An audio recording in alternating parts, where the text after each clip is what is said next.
नमस्कार।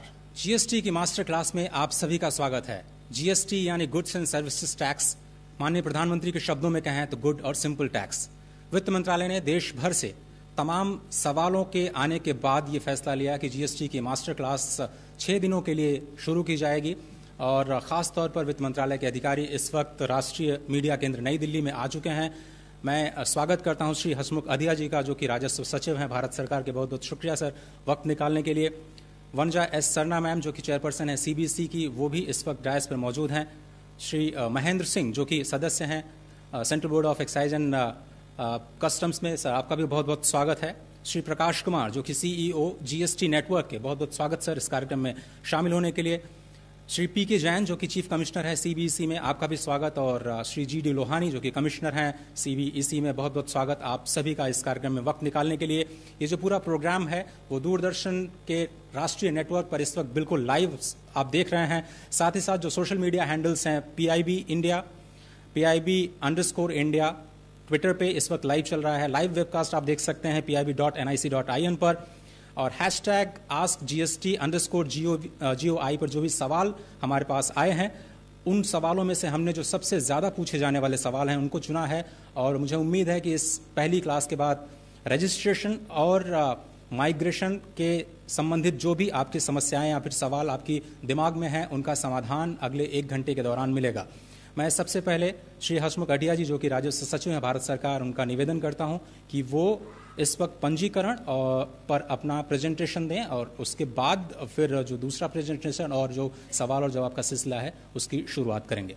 श्री अधिया जी। धन्यवाद। आप सबका इस जीएसटी के क्लास में स्वागत है।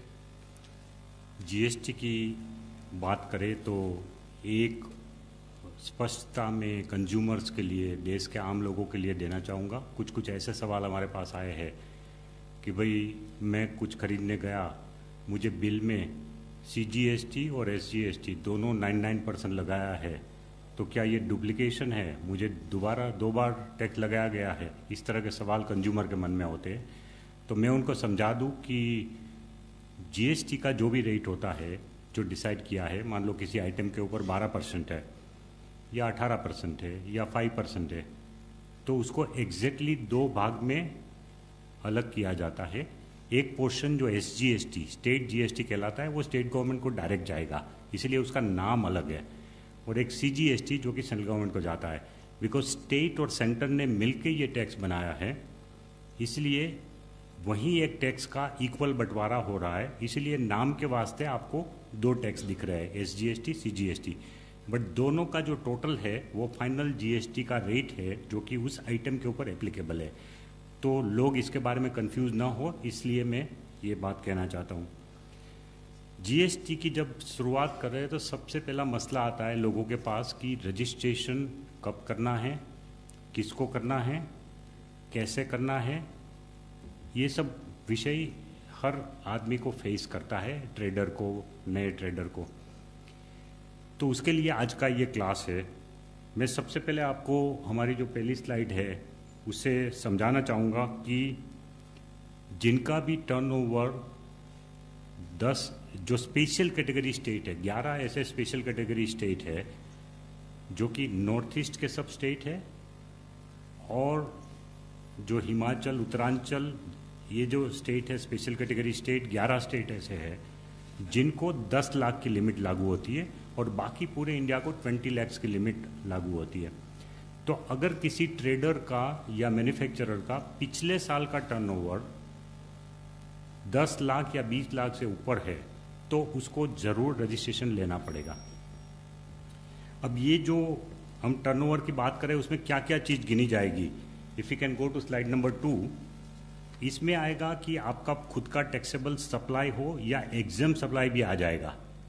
मान लो मैं एक उदाहरण के रूप पे कि जो पेट्रोल पंप है, तो पेट्रोल पंप से टैक्सेबल सप्लाई होता है, वो क्या होता है, जो ऑयल, मशीन ऑयल बेचते हैं वो जीएसटी में है, लेकिन पेट्रोल और डीजल जीएसटी में नहीं है। पेट्रोल और डीजल जो है वो अलग टैक्स है उसके ऊपर, तो वो जीएसटी का टैक्सेबल नहीं है। बट फिर भी पेट्रोल पंप का टर्नओवर जो है वो पूरा माना जाएगा, उसका जो exams exempt as well as taxable supply, तो टर्नओवर में दोनों गिना जाएगा 20 लाख की लिमिट डिसाइड करने के लिए। एक्सपोर्ट अगर आप कर रहे हैं तो उसका टर्नओवर भी माना जाएगा, पिछले साल अगर आपने एक्सपोर्ट किया है तो, और इंटरस्टेट सप्लाई भी पिछले साल किया है तो वो टर्नओवर भी माना जाएगा। लेकिन इस साल में अगर आपको इंटरस्टेट सप्लाई करना है तो फिर 20 लाख की लिमिट नहीं लगने वाली है, 20 लाख की लिमिट आपके लिए नहीं है। तो मैं फिर से पॉइंट स्लाइड नंबर 1 पे आऊँगा कि इंटरस्टेट सप्लाई जिसको भी करना है, चाहे उसका टर्नओवर 20 लाख से अधिक हो या 20 लाख से नीचे हो, लेकिन दूसरे स्टेट में अगर माल बेचना चाहते हैं कोई भी व्यक्ति, तो उनको ज़रूर रजिस्ट्रेशन कराना पड़ेगा। जो 20 लाख की लिमिट है एग्जेम्पशन की, और इवन 75 लाख की जो लिमिट है, जो कंपोजिशन लिमिट है, वो दोनों उसी स्टेट में जो अपना बिजनेस करना चाहते हैं, अपना खुदरा कारोबार करना चाहते हैं, जो छोटा कारोबार है उनके लिए है। जो एक स्टेट से दूसरे स्टेट में अगर माल भेजना चाहते हैं उनके लिए ये लिमिट नहीं है, वो उसी स्टेट के लिए है। Exemption limit as well as composition limit दोनों उसी स्टेट के लिए है। लेकिन मैं आपको ये बता दूं कि आप दूसरे स्टेट में अगर आप एग्जेम्पशन में है 20 लाख से नीचे, या आप 75 लाख से नीचे कंपोजिशन में है, तो आप दूसरे स्टेट में माल नहीं बेच सकते, लेकिन दूसरे स्टेट से माल मंगा सकते हैं, परचेज कर सकते हैं आप, लेकिन आप दूसरे स्टेट में माल नहीं बेच सकते अगर आप कंपोजिशन में है या अनरजिस्टर्ड कैटेगरी में 20 लाख से नीचे में है। तो तीसरा पॉइंट ये है कि कुछ लोग ऐसे भी कंफ्यूज हो जाते हैं कि आपको किस किस स्टेट में रजिस्ट्रेशन कराना है। अगर आप एक स्टेट से दूसरे स्टेट में माल भेजते हैं तो जिस स्टेट से आप माल भेज रहे हैं उसी स्टेट में आपको रजिस्ट्रेशन करवाना होगा। जिस स्टेट में आप माल भेज रहे हैं किसी और पार्टी को, उस स्टेट में आपको रजिस्ट्रेशन कराना जरूरी नहीं है। सो जहां से आपका सेल का कारोबार, जहां से बिक्री होती है आपकी, और जहां से आप माल भेज रहे हो दूसरे स्टेट में, उस स्टेट में आपका रजिस्ट्रेशन होना चाहिए। ना वो माल का भी हो सकता है, सर्विसेज का भी हो सकता है। जैसे एक आदमी किसी एक स्टेट में अगर सर्विस दे रहे हैं और वो सर्विस दूसरे स्टेट के लाभार्थी को दे रहे हैं, लेकिन क्योंकि वो बिलिंग वहां से नहीं कर रहे दूसरे स्टेट से, वो तो एक ही स्टेट से सर्विस दे रहे हैं। एक स्टेट में बैठ के आप पूरे इंडिया को सर्विस दे सकते हो, लेकिन उसके लिए आपको एक ही स्टेट में रजिस्ट्रेशन कराना होगा। लेकिन अगर आपकी एक ब्रांच दूसरे स्टेट में भी है, आपको वहां भी सर्विसेज का बिजनेस मिल रहा है, उसका बिलिंग आप उस स्टेट में से भी कर रहे हैं, तो फिर आपको उस स्टेट में भी कराना पड़ेगा, वरना नहीं कराना होगा। एक है कि अगर आपको कभी कैजुअल रजिस्ट्रेशन लेना है, कोई एक इंसिडेंस के लिए आपको कोई कॉन्ट्रैक्ट मिला, जीएसटी में आप रजिस्टर्ड नहीं है, किसी एक काम को मिला है, उस काम के लिए आपको एक मान लो कैजुअल रजिस्ट्रेशन लेना है, तो कैजुअल रजिस्ट्रेशन वाले को भी कंपलसरी लेना होगा। And non resident taxable person आप है तो भी आपको रजिस्ट्रेशन लेना जरूरी है, उनको 20 लाख का लिमिट वगैरह अप्लाई नहीं होगा। नेक्स्ट पॉइंट इज कि अगर जो है आपको रिवर्स चार्ज में देने की रिस्पॉन्सिबिलिटी है, जैसे ट्रांसपोर्ट सेक्टर में रिवर्स चार्ज में देने की आपकी रिस्पॉन्सिबिलिटी है, तो वो भी उनको भी कंपलसरीली रजिस्ट्रेशन कराना होगा। इलेक्ट्रॉनिक कॉमर्स ऑपरेटर, जितने भी इलेक्ट्रॉनिक ट्रेड वाले हैं, all the companies which are having electronic trading platform, उनको सबको रजिस्टर कराना है। एंड अगर आपने कोई एजेंट अपॉइंट किया है तो भी एजेंट को भी वो करना है, रजिस्ट्रेशन लेना है। We go to the next point, when who do not have to register, this is also important, कि जो मैंने बताया कि कंपलसरी किसको करना ही करना है। अगर 20 लाख से ऊपर है, इंटरस्टेट सप्लाई दे रहे हैं, तो वो सबको कराना ही कराना है, लेकिन किसको नहीं कराना है। अगर आप ऐसी कमोडिटी का व्यापार कर रहे हैं जो कि एक्सक्लूसिवली एग्जेम्प्ट कैटेगरी में, फॉर एग्जांपल अनाज, गेहूँ, मतलब जो धान्य का आप व्यापार करें जो कि पूरा, या आपका मिल्क का व्यापार है तो मिल्क भी पूरा एग्जेम्प्ट है, मान लो मिल्क और ऐसी कमोडिटी, और ऐसे अगर पूरी एग्जेम्प्ट कमोडिटी का पूरा व्यापार कर रहे हैं तो फिर आपको जीएसटी का रजिस्ट्रेशन लेने की जरूरत नहीं है। अगर आप एग्रीकल्चरिस्ट है, जिसकी डेफिनेशन उसमें दी हुई है कि जिसमें ज़मीन में से कुछ उगा रहे हैं आप, वैसे एग्रीकल्चरिस्ट है, तो भी आपको इवन इफ आपका प्रोडक्शन 1 करोड़ का भी क्यों ना हो, मान लो जो कृषिकार है उसका उत्पादन 1 करोड़ से ज़्यादा हो रहा है साल में, 1 करोड़ का टर्नओवर है उसका, लेकिन वो कृषिकार है इसलिए उसको रजिस्ट्रेशन नहीं लेना है। और जो लोग कुछ ऐसी सर्विसेज है, फॉर एग्जांपल ट्रांसपोर्ट जो कि रिवर्स चार्ज में है, तो फिर उसको ट्रांसपोर्टर खुद को, जैसे फॉर एग्जांपल ओला और उबेर, वो भी कंपलसरीली रिवर्स चार्ज में है, तो टैक्सी ड्राइवर को वो रजिस्ट्रेशन लेने की ज़रूरत नहीं है। उसका जो एग्रीगेटर है ओला उबेर, वो रिवर्स चार्ज में पे कर रहा है टैक्स, इसीलिए उसको लेने की ज़रूरत नहीं है। नेक्स्ट, रजिस्ट्रेशन जो है हमेशा पान नंबर के आधार पे ही होगा। तो अगर आप अपना पान नंबर बदलना चाहते हैं तो फिर तो आपको नया रजिस्ट्रेशन ही लेना पड़ेगा। पान नंबर के आधार पे ही रजिस्ट्रेशन मिलता है। सो अगर कोई आदमी बोलता है कि भाई मैं पान नंबर बदलना चाहता हूँ, तो पूरा रजिस्ट्रेशन ही बदलना पड़ेगा। तो ये हमको याद रखना है। दूसरा कि जो स्टेट वाइज सेपरेट रजिस्ट्रेशन लेना है। अगर आपका कारोबार एक से ज़्यादा स्टेट में है, पहले भी ये था कि भाई पहले आपका 5 जगह से कारोबार चल रहा, तो 5 जगह वेट का लेना पड़ता था आपको, अब जीएसटी का लेना पड़ेगा, ऑनलाइन ही लेना पड़ेगा, लेकिन हर स्टेट में लेना पड़ेगा। आप यहीं बैठ के 5 स्टेट का फॉर्म भर के जीएसटीएन वेबसाइट से ले सकते हो, लेकिन 5 स्टेट का अलग लेना पड़ेगा अगर आपका कारोबार है तो। सर्विसेज में भी 5 स्टेट में अगर आप सर्विस दे रहे हैं, वहाँ की आपकी ऑफिस सर्विस दे रही है, तो फिर आपको 5 स्टेट में रजिस्ट्रेशन लेना पड़ेगा। एक स्टेट में एक पान के ऊपर एक ही रजिस्ट्रेशन नंबर मिल सकता है, जिसमें 2 एक्सेप्शन है। नॉर्मली एक पान नंबर के ऊपर एक स्टेट में एक ही रजिस्ट्रेशन मिल सकता है, उसमें 2 एक्सेप्शन है। एक तो कि अगर आपका बिजनेस इतना बड़ा है कि आपके अलग अलग बिजनेस वर्टिकल्स है, अलग अलग डिवीज़न है, कि एग्रो इंडस्ट्री का एक डिवीज़न है, सीजनल आइटम्स का एक है, तो इस तरह का अलग अलग अगर आपका डिवीज़न है, वर्टिकल्स है, तो उसके लिए आप अलग डिमांड कर सकते हो, अलग रिक्वेस्ट कर सकते हो, वो आपको मिल सकता है। लेकिन उसके सबके एक एक डिवीज़न के आपको अलग अलग हिसाब रखने पड़ेंगे। प्लस जब एक डिवीज़न आपका दूसरी डिवीज़न के साथ ट्रांजेक्शन करेंगे, तब उसके ऊपर भी पूरा as if it is an independent entity आपको पूरा टैक्स का हिसाब किताब रखना पड़ेगा, टैक्स देना पड़ेगा, because that will be considered as completely a different entity. Same PAN number, owner is the same, 2 business vertical, लेकिन एक दूसरे के साथ उनको अपना वो करना है, वो इंडिपेंडेंस रखना है और उनको टैक्स का व्यवहार होगा। और दूसरा जो एक्सेप्शन है वो कि अगर आपका एक यूनिट डोमेस्टिक टैरिफ एरिया में है, एक एसीजेड में है, तो भी आपको अलग अलग नंबर मिल सकते हैं, क्योंकि एसीजेड में जब सामान बेचते हैं आप, तो वो it is considered as good as export, इसीलिए आपको आईजीएसटी वगैरह का व्यवहार आएगा उसमें। इसलिए एसीजेड में अगर आप माल भेज रहे हैं, अगर एसीजेड में आपका एक यूनिट है और एक दूसरे में है उसी स्टेट में, तो एक ही स्टेट के अंदर 2 नंबर आपको मिल सकते हैं। लेकिन अगर आपके एक ही एसीजेड में 2 यूनिट है, तो फिर एक ही यूनिट एक नंबर से काम चल सकता है। लेकिन अगर मान लो मतलब कि किसी का भी एक डोमेस्टिक एरिया में है और एक से ज़्यादा एसीजेड में यूनिट है, तो 2 नंबर मिल सकते हैं, इस तरह से हो सकता है। कब कराना है रजिस्ट्रेशन? जिन लोगों ने माइग्रेट किया है अभी तक, जो अपने पान नंबर और वेट नंबर से, उनको प्रोविजनल सर्टिफिकेट जो मिल गया है, उनको 3 महीने का टाइम मिलता है 1 जुलाई से। लेकिन हमारी उनको एडवाइस होगी कि जितना जल्दी हो सके आप वो फॉर्म नंबर B भर दो।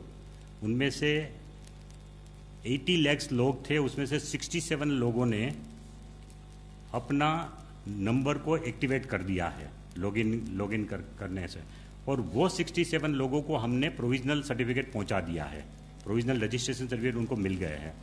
तो वो प्रोविजनल रजिस्ट्रेशन सर्टिफिकेट के आधार पे 3 महीने तक अपना बिजनेस चालू रख सकते हैं। लेकिन उनको पार्ट B कंप्लीट करके फिर फाइनल रजिस्ट्रेशन सर्टिफिकेट लेना है 90 डेज के अंदर। तो हमारी तो ये एडवाइस होगी कि भाई जितने भी लोग हैं उन्होंने प्रोविजनल सर्टिफिकेट मिल गया, इसलिए उससे आप संतृप्त मत होइए।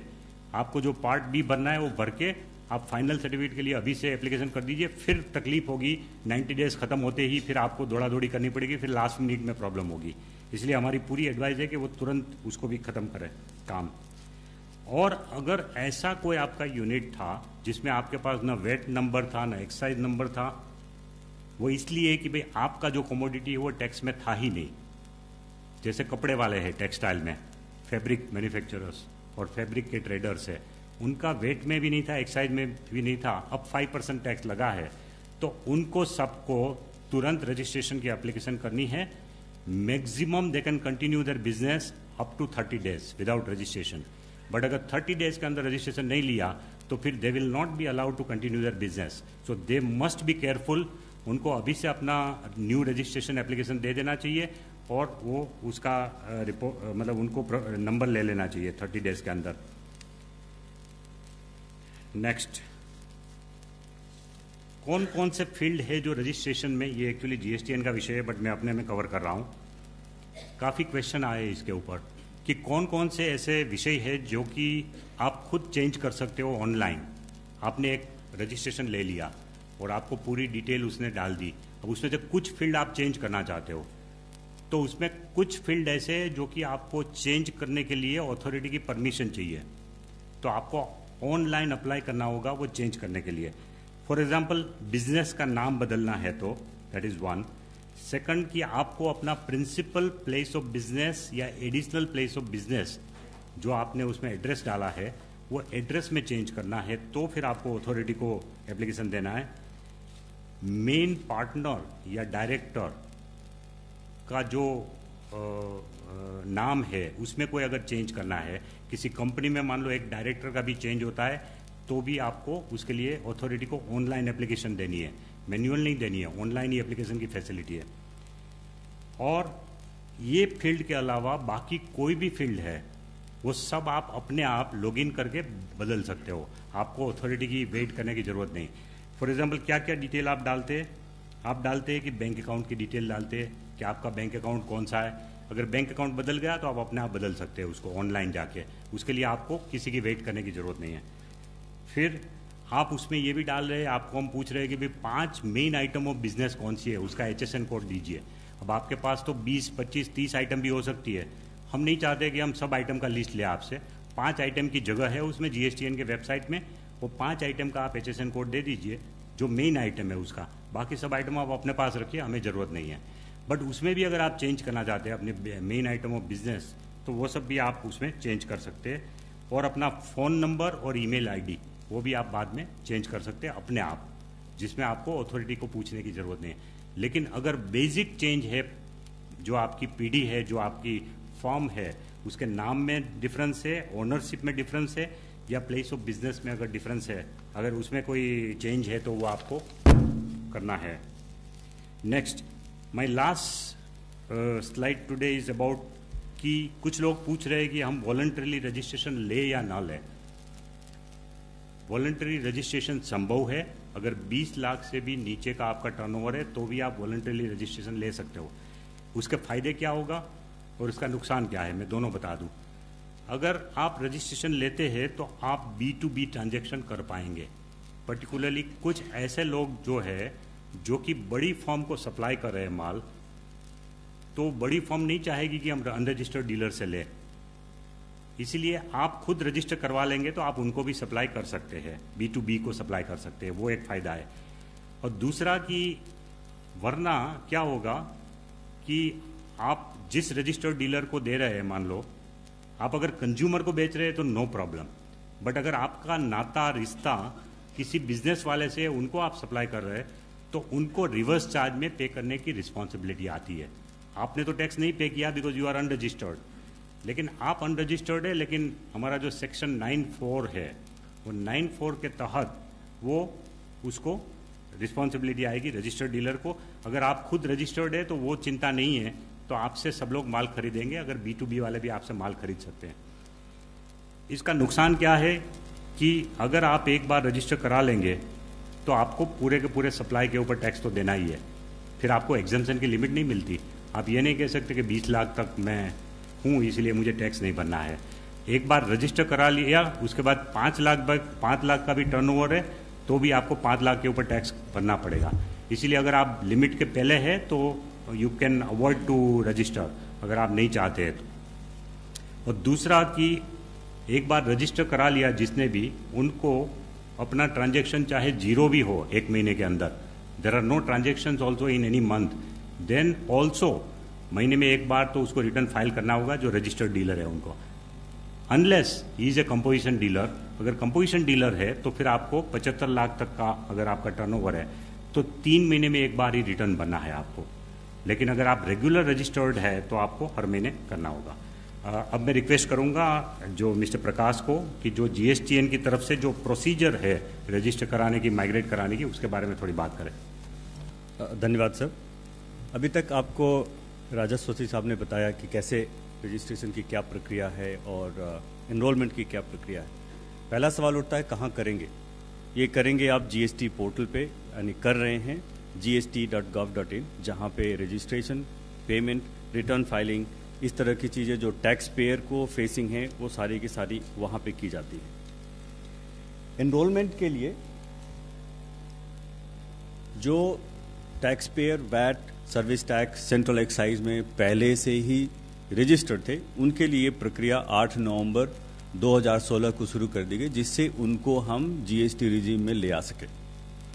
और इसके लिए टैक्स डिपार्टमेंट ने टिन और पैन भेजा जीएसटी सिस्टम्स को, जिस पे उनको एक प्रोविजनल आईडी जनरेट की गई, उसके साथ एक पासवर्ड दिया गया और टैक्स पेयर को सिर्फ इतना ही करना था कि वो पोर्टल पे जाकर उस प्रोविजनल आईडी को और उस पासवर्ड को डाल के उसके बाद अपनी मोबाइल, अपनी ईमेल एड्रेस डालें और इतने के बाद आपकी एनरोलमेंट होती कि आप आ गए इसके अंदर, जो पार्ट ए कहलाता है।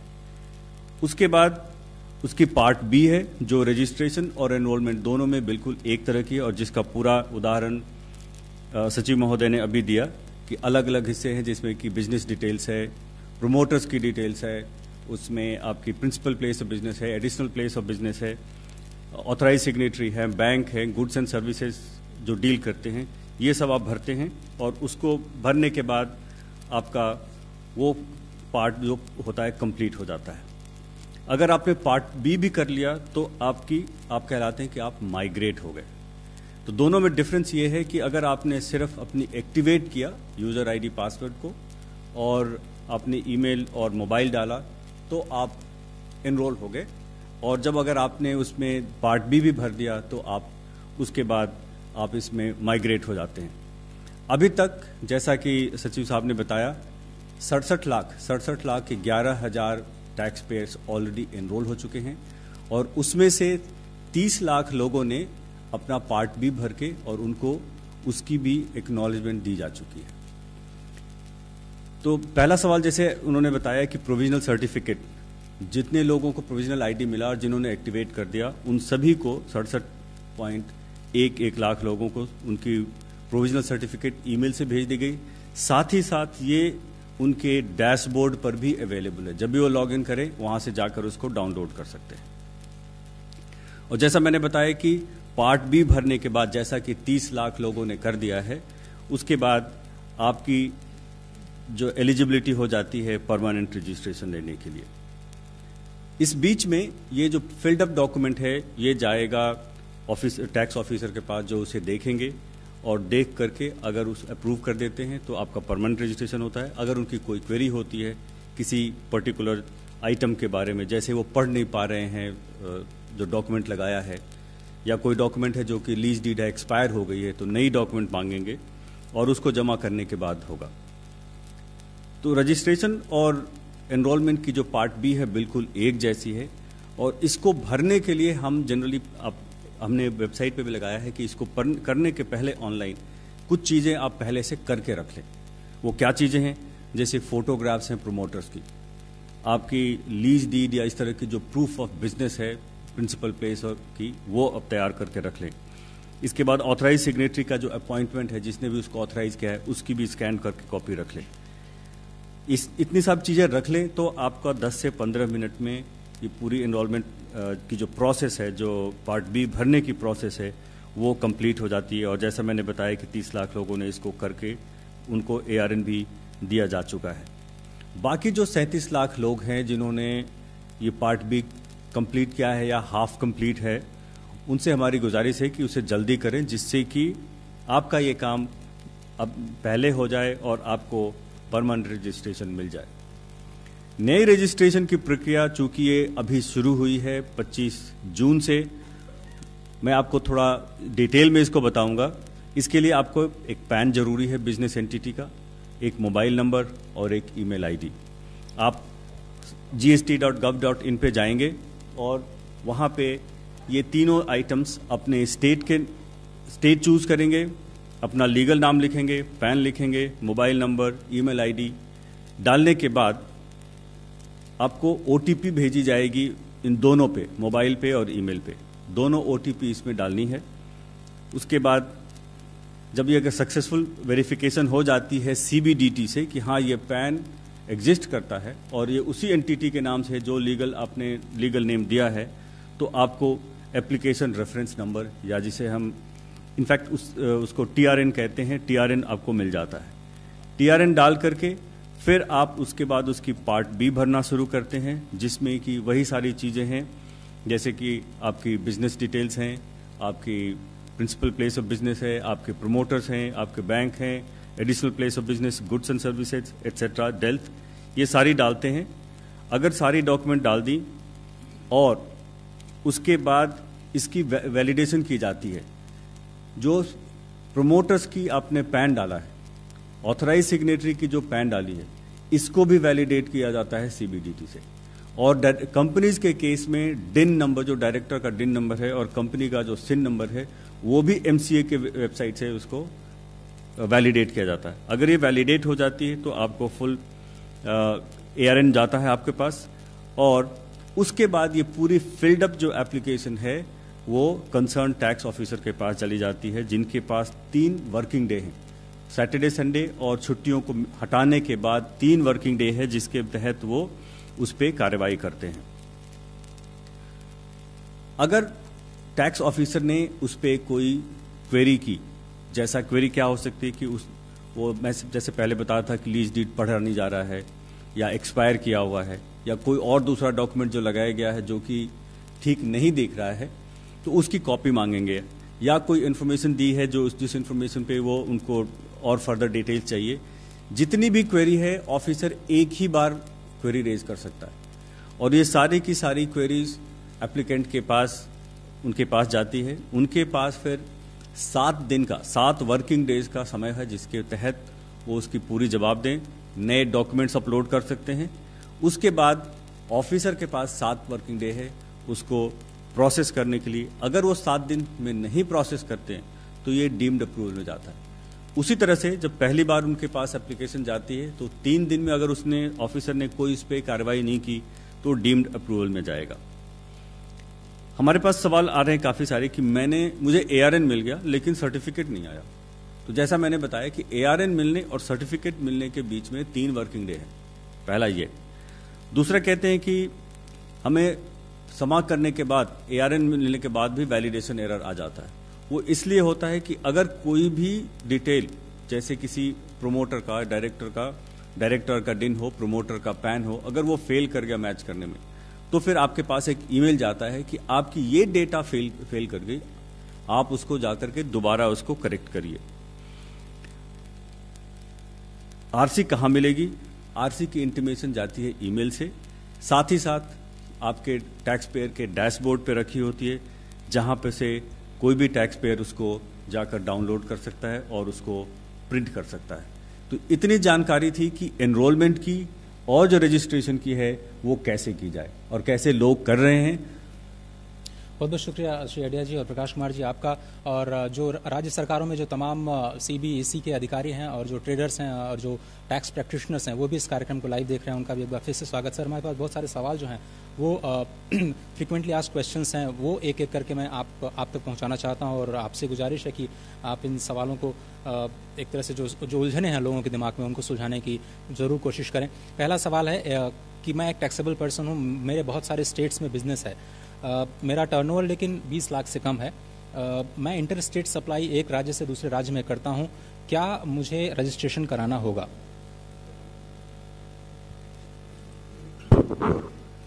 देखिए, अभी राजीव सचिव ने अपने प्रेजेंटेशन में बताया कि कुछ केसेस ऐसे हैं जिसमें आपको थ्रेशोल्ड एग्जेम्पशन नहीं मिलता है।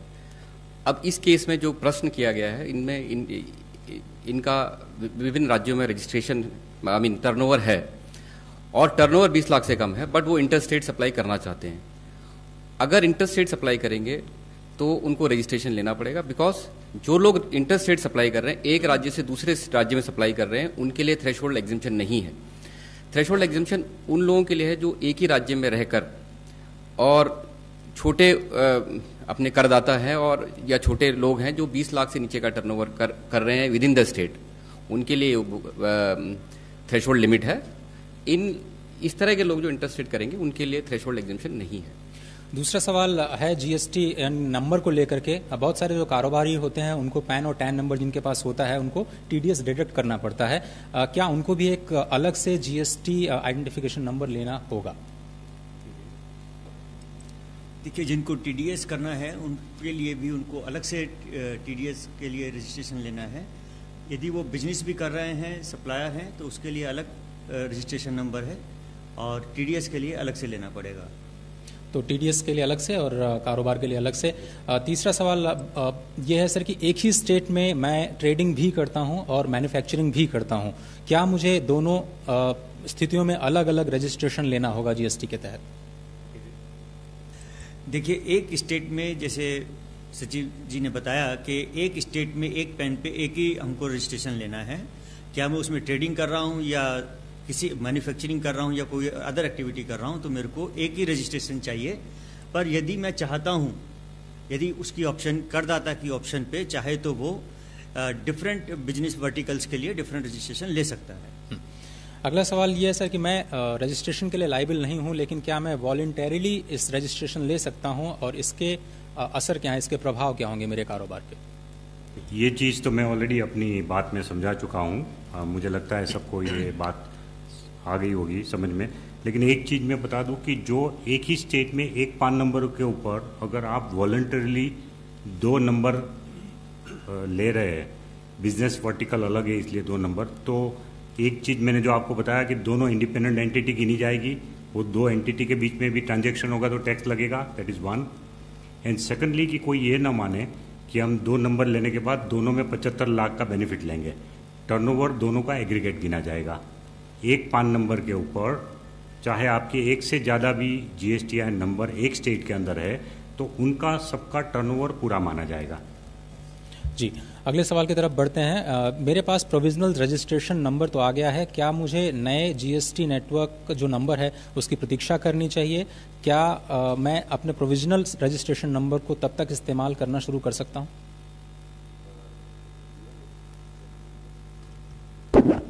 आप अपने प्रोविजनल रजिस्ट्रेशन पीआईडी के ऊपर अपना बिजनेस चला सकते हो और जब तक आपका पूरा जीएसटी नहीं मिलता तो उसके ऊपर कार्रवाई कर सकते हो, आप अपना बिजनेस चला सकते हो। उसकी 90 दिन तक आपको लेकिन जीएसटीएन का अपना जीएसटीआईएन नंबर लेना होगा, तब तक आप अपने पीआईडी के ऊपर अपना बिजनेस चला सकते हैं। जी, मैं एक कारोबारी हूं कंट्री लिकर का, यानी देशी शराब के कारोबार में हूं।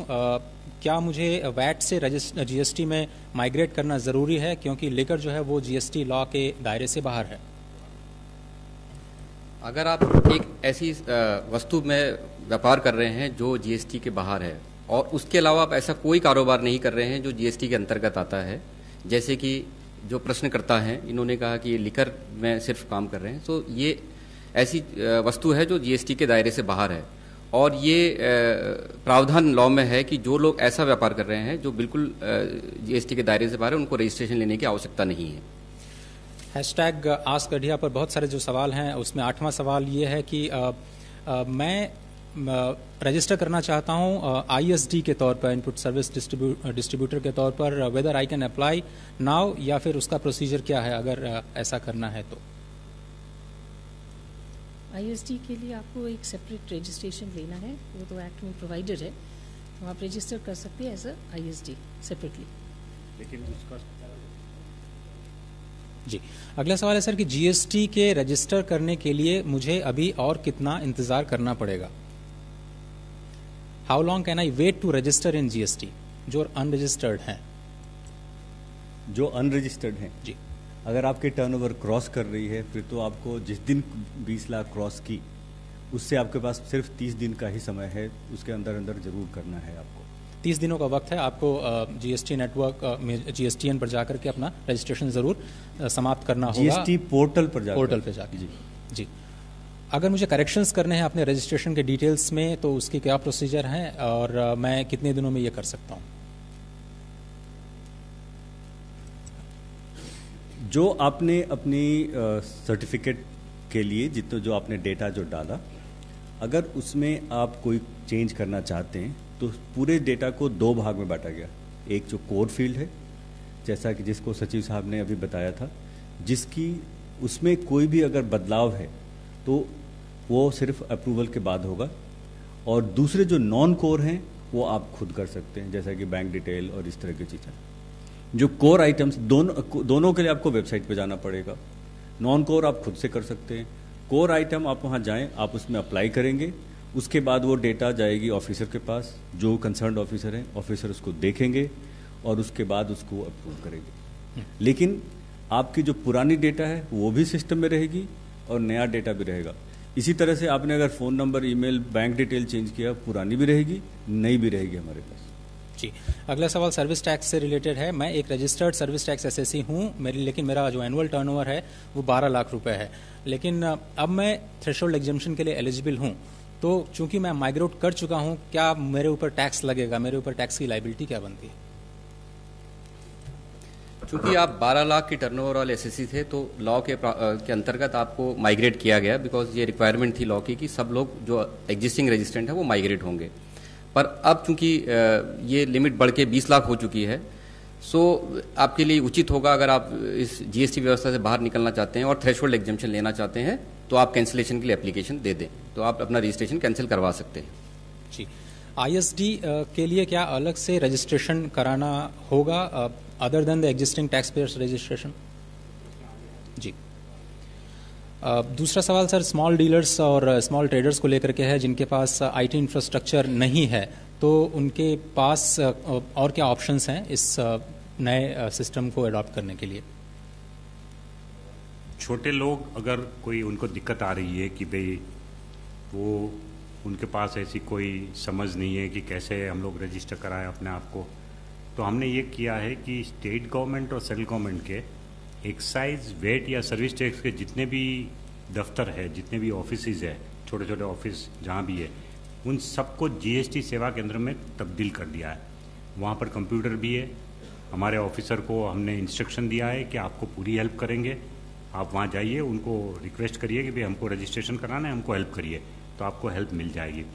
और हमारा ये भी कहना है कि आप किसी आईटी एजुकेटेड यंग बॉय या गर्ल को एंगेज कर लेंगे तो वो भी कर देंगे आपके लिए, इतनी कोई मुश्किल काम नहीं है। हमारे जो छोटे व्यापारी हैं उनको मेरी अपील है कि आपको ये ज़रूरी नहीं है कि टैक्स प्रैक्टिशनर के पास ही जाना।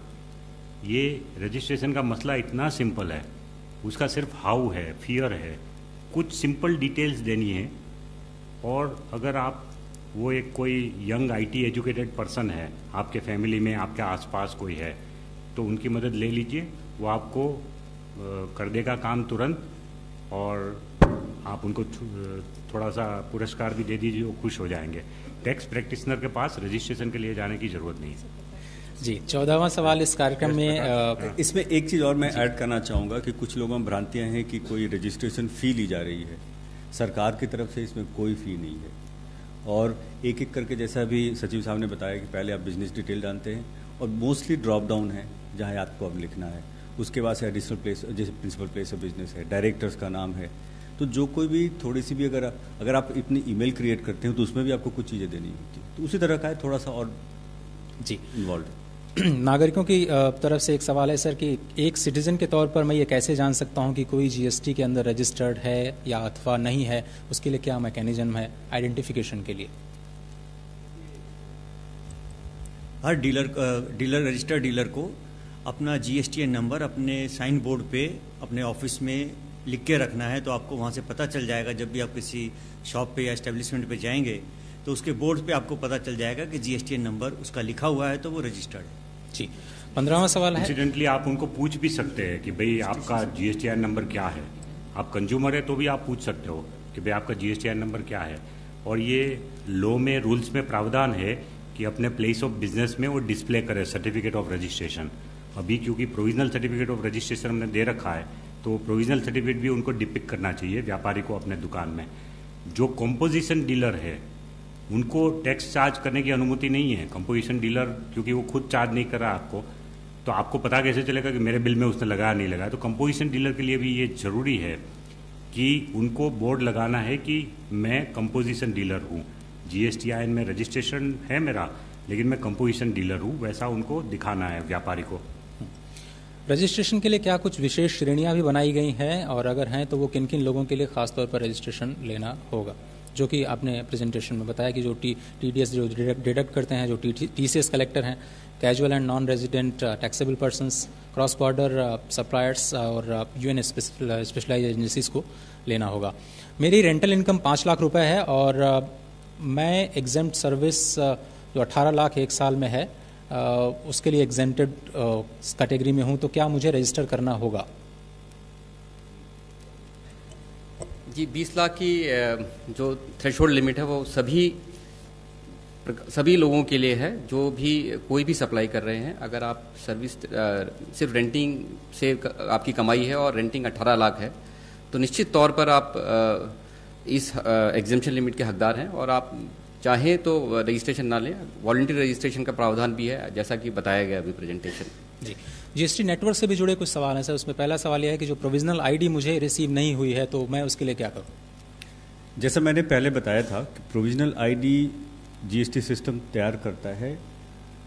रिक्वेस्ट आती है टैक्स डिपार्टमेंट से कि ये टिन है टैक्स पेयर का और ये इसका पैन है जो वैलिड पैन है।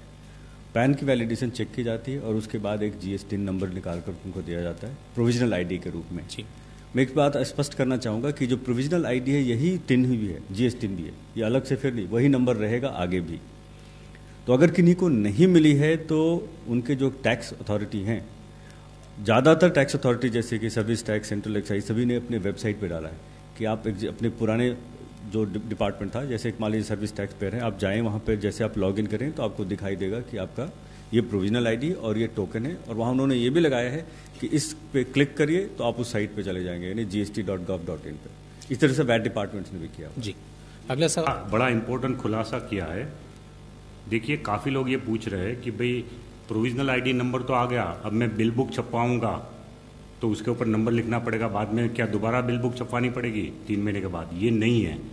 आपका जो प्रोविजनल ID रजिस्ट्रेशन नंबर है वही आपका फाइनल नंबर भी बनेगा। इसलिए आप उसी नंबर को डाल के आप अपनी बिल बुक, इनवॉइस बुक, चलन बुक जो भी बनानी है छपवा सकते हैं, उसमें कोई दिक्कत नहीं है। ओनली थिंग इज़ कि अभी इसको हम प्रोविजनल तब तक कह रहे हैं कि जब तक आपकी पूरी डिटेल नहीं आ जाएगी और आपको फाइनल सर्टिफिकेट ऑफ रजिस्ट्रेशन नहीं मिलेगा तब तक इसका नाम प्रोविजनल होगा। The day you get your final certificate of registration it will automatically become, वो फाइनल सर्टिफिकेट ऑफ रजिस्ट्रेशन में वही नंबर लिख के आएगा कि आपका GSTIN नंबर यही है। तो ये बड़ी स्पष्टता है। आप सबको विनती है कि ये मेहरबानी करके कन्फ्यूज़न नहीं फैलाए। Same number will remain with you. अगर आपने पूरी फॉर्मेलिटी 3 महीने के अंदर कर दी तो वही नंबर आपका परमानेंट बन जाएगा, और अगर 3 महीने के अंदर आपने वो फॉर्मेलिटी नहीं कर दी तो फिर 3 महीने के बाद वो ऑटोमेटिकली कैंसिल हो जाएगा वो नंबर। इसलिए वी वुड अगेन रिक्वेस्ट कि जिन्होंने भी प्रोविजनल ID का सर्टिफिकेट मिल गया है वो अपने आप को सेटिस्फेक्शन मान के आगे कुछ न करे, ऐसा मत माने।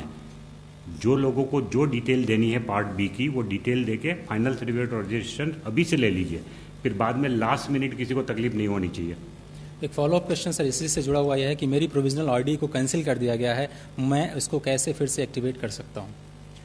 ये क्या हुआ कि कुछ टैक्स डिपार्टमेंट्स में उन्होंने एक ड्राइव चलाई मार्च अप्रैल के समय में, जिन लोगों ने काफ़ी दिनों से रिटर्न नहीं फाइल कर थी उन्हीं की सारी कैंसिल कर दी। तकरीबन 5 लाख एक साथ हो गए। फिर उसके बाद लोगों ने अप्रोच किया तो उनकी रीस्टोर कर दी गई करीब 4 लाख। तो ऐसे जो टैक्स पेयर हैं जिनके इसे कैंसिल, पहला स्टेप तो उनको ये करना चाहिए कि जाके अपनी पुरानी डिपार्टमेंट की वेबसाइट पे देखें कि वापस आ गए कि नहीं आ गए। इसको चेक करने के लिए हमारे वेबसाइट पे भी जो जीएसटी पोर्टल है, आप वहाँ जाकर स्टेट और उसके साथ पुराने टैक्स डिपार्टमेंट का टिन या पैन दोनों में से कोई एक डाल करके आप देख सकते हैं कि उसकी स्टेटस क्या है। तो दोनों तरीके से आपको पता चल सकता है। और मेरे ख्याल से मेरा पैन नंबर बदल गया है, तो मैं कुछ प्रोविजनल आईडी में कैसे इनकॉर्पोरेट करूं, ये भी शायद आपने कवर ये कर तो राजस्व सचिव साहब ने कहा कि अगर पैन चेंज हो गया तो आपकी प्रोविजनल आईडी या जीएस टिन ही चेंज हो जाएगा, क्योंकि पूरा का पूरा पैन आपका टिन के जीएस टिन के भीतर जाता है। कौन करेगा इसको?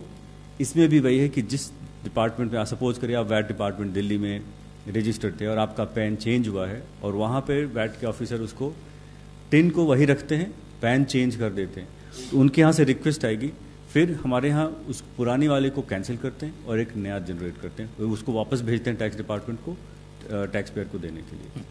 अगला सवाल है, एप्लीकेशन से जुड़ा हुआ सबमिट करने के बाद में मुझे वैलिडेशन एरर आ रहा है, ये डीएससी, ओटीपी या फिर अमेंडमेंट से जुड़ा हुआ वैलिडेशन एरर है, क्या करना चाहिए?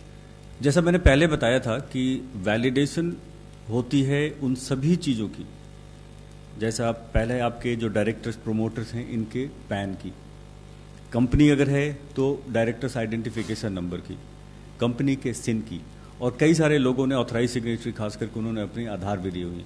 ये सारे जब आप सबमिट कर देते हैं, एआरएन जनरेट होता है, उसके बाद मिलता है।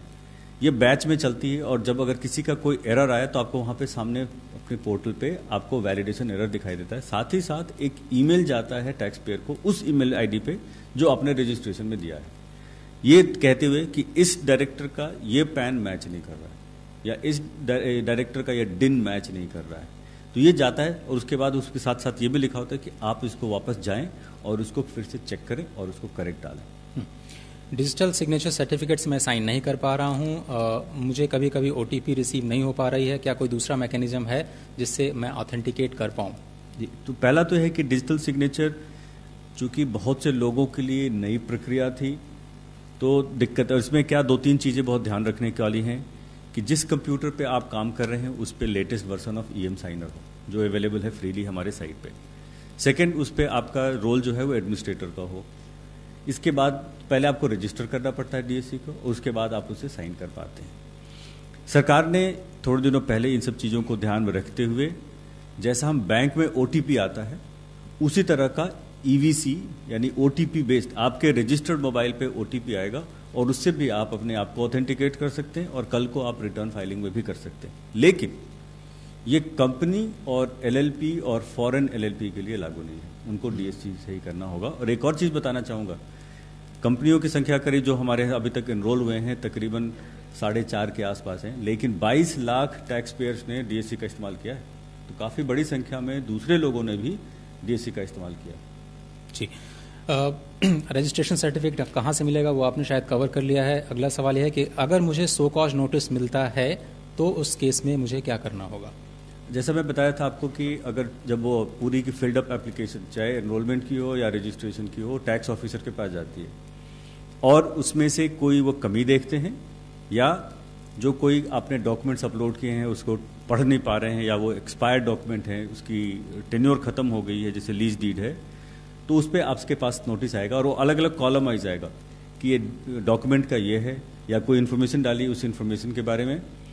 फिर आपको उसका जवाब या नया डॉक्यूमेंट 7 वर्किंग डे के अंदर अंदर पोर्टल पे ही जाकर डालना है उसी कॉलम के अगेंस्ट। जी, सिस्टम में मेरे नाम में कुछ स्पेशल कैरेक्टर्स हैं जिसको सिस्टम रिजेक्ट कर रहा है। ये समस्या हमारे पास शुरू में आई थी काफ़ी, जैसे कई सारे नाम हैं जिसमें पोस्टॉफी एस लगा होता है, डिसूजा। जब हम लोगों ने डिज़ाइन किया था तो हमसे ये मिस हो गया था कि डिसूजा भी नाम में वो स्पेशल कैरेक्टर हैं, या एलएनटी में बीच में एंड है, या एचयूएफ में दोनों तरफ ब्रैकेट है। तो अब हमने उन सभी को जितने ऐसे स्पेशल कैरेक्टर्स हैं अब सबको अलाउ कर दिया है और उनके साथ भी अब रजिस्ट्रेशन हो रही है, उसमें कोई दिक्कत नहीं है। सर, मैं 5 आइटम से ज़्यादा उसमें कारोबार करता हूँ लेकिन फॉर्म पे केवल 5 ही आइटम अलाउड हैं, मुझे क्या करना होगा इस केस में? वहाँ पे लिखा हुआ है कि लॉ में लिखा हुआ है कि टॉप 5 आइटम्स आप डालेंगे, 5 गुड्स की और 5 सर्विसेज की, और ये आप एडिट भी कर सकते हैं जैसा कि पहले बताया गया आपको। और अंतिम सवाल, ऑथराइज सिग्नेटरी जो is not sharing user ID और पासवर्ड अगर नहीं मिल पा रहा है, ऑथराइज सिग्नेटरी वो शेयर नहीं कर रहे हैं, तो ऐसे मामलों में क्या कर सकते हैं? ये केस कई जगह पे से हमारे पास आया है कि जिसने किसी का रजिस्ट्रेशन किया, किसी भी कंसल्टेंट ने या कोई थर्ड पार्टी ने, अब वो या तो गायब हो गया या वो कहता है कि मैं नहीं दूंगा आपको, यूज़र आईडी पासवर्ड नहीं दूंगा। अब हमारे लिए समस्या ये है कि कोई भी ऐसे फ़ोन करके या ईमेल करके भेज सकता है कि मैं जैन साहब का हूँ और जैन साहब का यूज़र आईडी पासवर्ड उनका कंसल्टेंट लेकर भाग गया। तो इसके लिए तरीका ये किया गया है कि आपके पास अगर ऐसी समस्या आ रही है तो आप अपने टैक्स डिपार्टमेंट के पास जाएं, उनको अपने कागजात दिखाएं, उनके रिक्वेस्ट पे हम उसको रीसेट करेंगे। लेकिन रिक्वेस्ट आनी होगी टैक्स डिपार्टमेंट से, कोई थर्ड पार्टी करें, हम वैलिडेट नहीं कर सकते ना कि कौन वो एक्चुअल है या नहीं है, इस कारण से ऐसा किया गया है इसको। माननीय राजस्व सचिव जी, हमारे पास 10 मिनट हैं, अगर आप अनुमति दें तो कुछ मीडिया से सवाल हम ले पाएँ। प्लीज़ माइक्रोफोन दे दें। और जी सर। मैं प्रशांत हूँ एबीपी न्यूज़ से। एक समस्या जो आ रही है, जीएसटी लागू होने के बाद गाड़ियों के दाम कुछ कंपनियों ने घटाए थे, लेकिन कुछ राज्यों ने रजिस्ट्रेशन टैक्स बढ़ा दिया है। तो जानना लोग चाहते हैं कि फिर इसका फायदा कॉमन मैन को कैसे मिलेगा?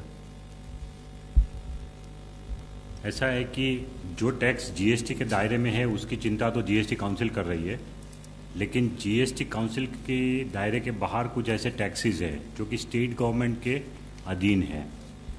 उसमें से एक ये भी है कि भाई जो लाइफ टाइम टैक्स लेते हैं व्हीकल्स के ऊपर, वो रोड टैक्स के नाम पे, वो जो है वो स्टेट गवर्नमेंट का अधिकार में है, और किसी भी स्टेट गवर्नमेंट को ये अपने अधिकार में घटाने का या बढ़ाने का वो स्कोप है उनको।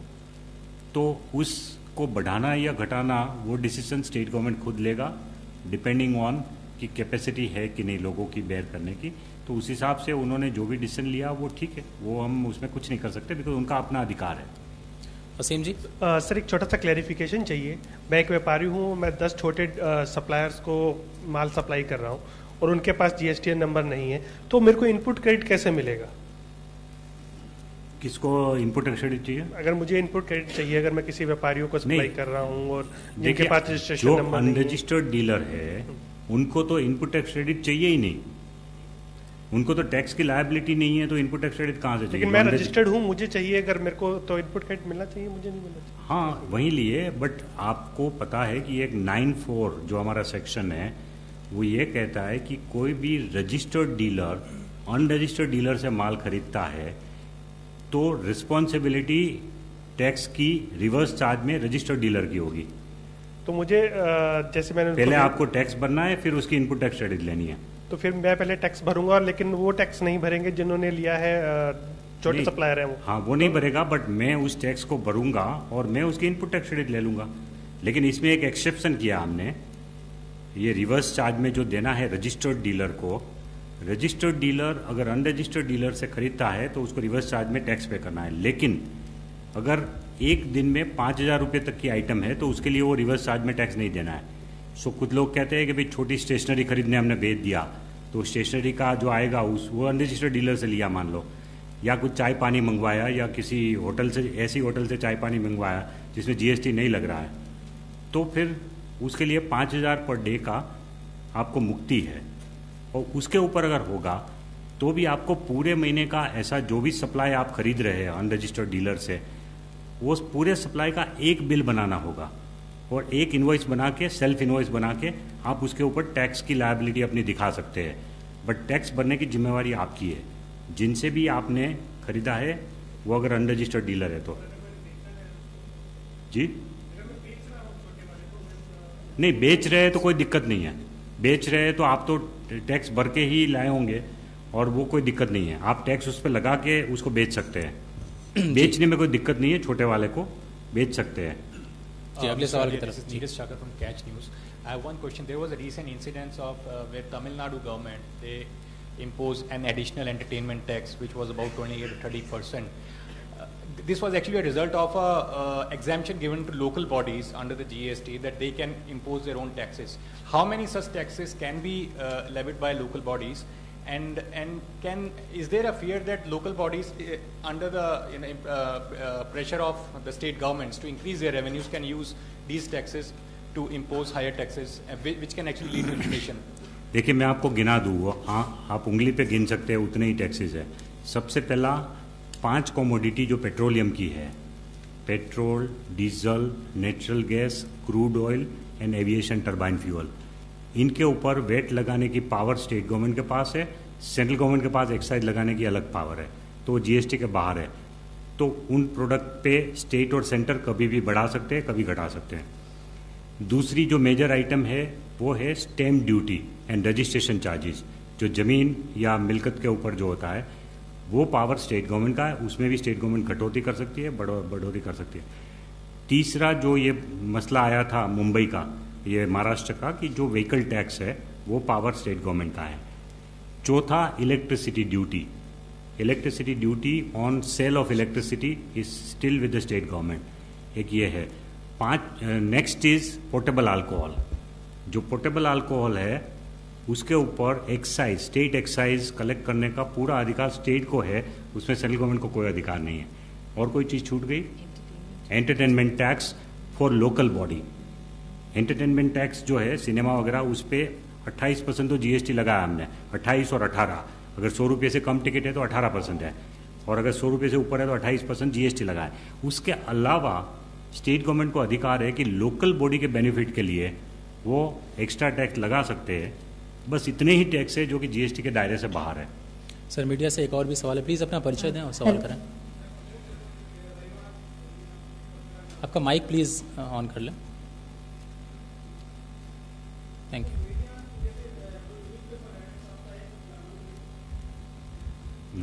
साप्ताहिक या मंथली जो न्यूज़पेपर हैं उनके बारे में थोड़ा बताएंगे, क्या इनको भी रजिस्टर्ड कराना पड़ेगा?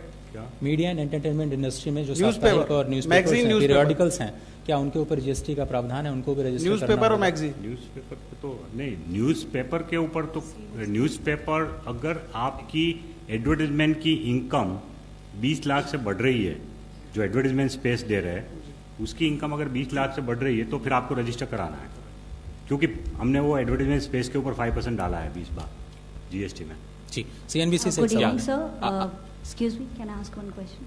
Yeah, my name is Suryanshi. I'm from News Nation. मेरा सवाल बहुत हो सकता है कि क्योंकि मैंने I just joined shortly, so maybe it might not relate to it. But सवाल मेरा ये है कि जीएसटी से जो आम लोगों की पॉलिसीज एंड स्कीम्स हैं उस पर क्या असर पड़ेगा? जैसे कार लोन है, होम लोन है या इंश्योरेंस पॉलिसीज हैं, क्या उस पर कोई असर पड़ेगा जीएसटी से रिलेटेड? Thank you ma'am. देखिए मैं आपको बता दूं कि सर्विस टैक्स जो है वो इंटरेस्ट के ऊपर लागू नहीं होता है। सो चाहे आप डिपॉजिट रख रहे हैं या चाहे आप लोन ले रहे हैं, तो इंटरेस्ट के ऊपर सर्विस टैक्स नहीं लगता, जीएसटी नहीं लगता। इंश्योरेंस के ऊपर जरूर लगता है, लेकिन उसमें भी जो लाइफ इंश्योरेंस पॉलिसी है उसके 2 पोर्शन होते हैं। एक होता है कि जो वो लोग अपना सेविंग के लिए कॉर्पस में जाता है, और दूसरा रिस्क कवर करने के लिए होता है। तो हम लोग जो चार्ज करते हैं सर्विस टैक्स वो सिर्फ रिस्क पोर्शन के ऊपर करते हैं, जो कि services given by insurance company है उसके ऊपर होगा, लेकिन जो कॉर्पस पोर्शन है उसके ऊपर नहीं लगता है। सो उसमें भी लिमिटेड असर होगा, और उसमें भी पहले 15% था, अब 18 है, लेकिन उसमें से गुड्स का इनपुट टैक्स क्रेडिट वो ले सकते हैं। इंश्योरेंस कंपनी ने जितने भी गुड्स अपने सर्विसेज देने के लिए यूज़ किए हैं, मान लो ऑफिस में एयर कंडीशनर लगवाया है तो एयर कंडीशनर के लिए जो जीएसटी दिया है उसका इनपुट टैक्स क्रेडिट ले सकते हैं। और फर्नीचर है, स्टेशनरी है, किसी को कमीशन दे रहे हैं, वो सब पे जो है उनका इनपुट टैक्स क्रेडिट ले सकते हैं। ऋतुपर्णो जल्दी से 1 minute. Rituparno from CNBC TV 18 sir. Sir export consignments जो जाते हैं फैक्ट्री गेट से पोर्ट, बिफोर जीएसटी एक प्रोसेस उसमें फॉलो किया जाता था, वेर इन एक बॉन्ड कस्टम्स अथॉरिटीज के साथ या एक्साइज डिपार्टमेंट के साथ होता था, एक्सेट्रा एक्सेट्रा, एंड सो उसी अंडरस्टैंडिंग से एक्सपोर्ट कंसाइनमेंट्स चले जाते थे। लेकिन अभी कुछ पोर्ट्स में प्रॉब्लम ये आ रही है कि कस्टम्स के जो फॉर्मेशंस हैं वो मांग रहे हैं, फॉर एग्जांपल बैंक गारंटी मांग रहे हैं ऑन ईच कंसाइनमेंट। इससे एक्सपोर्टर्स के जो कॉस्ट है, it is adding to their cost. So क्या इस पे कुछ कस्टम्स डिपार्टमेंट इस पे कुछ कर रही है? देखिए, जो एक्सपोर्ट के लिए जो प्रावधान है वो ये है कि आज भी आप जीएसटी के अंतर्गत भी अंडर बॉन्ड एक्सपोर्ट कर सकते हैं। सो ये प्रावधान कंटिन्यू किया गया है, इसलिए आपको जो जीएसटी फॉर्मेशन है उसी में बॉन्ड देना है। और तुरंत प्रभाव से ये किया गया है कि एक्साइज अथॉरिटी बॉन्ड लेंगी। सो कस्टम्स को तो बैंक गारंटी नहीं लेनी है इन रिलेशन टू एक्सपोर्ट, और जहाँ तक हमको पता है नहीं ले रहे हैं। अगर ऐसी कोई चीज़ होगी तो हम देखेंगे उसको, बट वहाँ बैंक गारंटी नहीं देनी। जो भी बॉन्ड देना है वो जीएसटी फॉर्मेशन में देना है। बहुत बहुत शुक्रिया। इस कार्यक्रम में वक्त सिर्फ इतना ही है। श्री हसमुख अधिया जी, राजस्व सचिव, आपका बहुत बहुत शुक्रिया। वनजा एन सरना जी, बहुत बहुत शुक्रिया। प्रकाश कुमार जी, महेंद्र सिंह जी, पीके जैन साहब और जीडी लोहानी साहब, बहुत बहुत शुक्रिया वक्त देने के लिए। आज पहली क्लास में सिर्फ इतना ही, लेकिन जो कल की क्लास है वो 4:30 से 5:30 बजे शाम को इसी जगह पे होगी, और ये ट्रांजिशन और इनवॉइस मेकिंग से संबंधित है। तो फिलहाल आज के इस खास कार्यक्रम में सिर्फ इतना ही। दीजिए इजाजत, नमस्कार।